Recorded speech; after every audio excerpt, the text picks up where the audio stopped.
Hey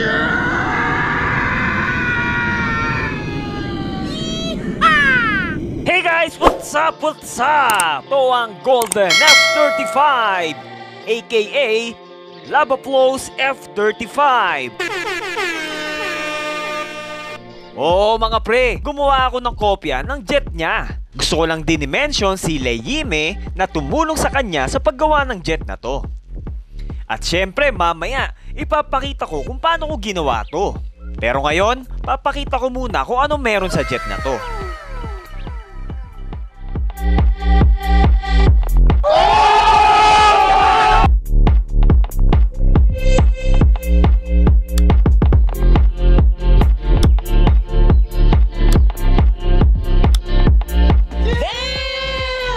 Kita nyo?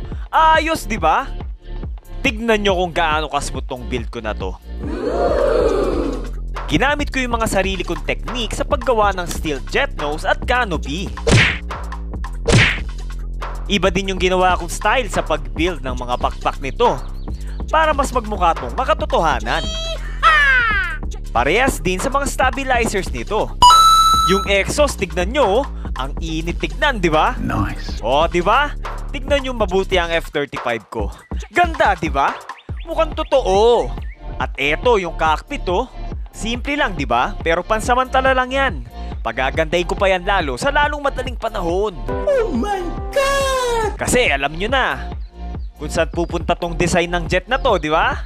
Nakita nyo na ang hypersonic jet ni Lavaplos, di ba? Wow! At dahil nga jet ito ni Lavaplos, gamitin natin ang jet mechanics niya. Ayan, oh. Ayos, di ba?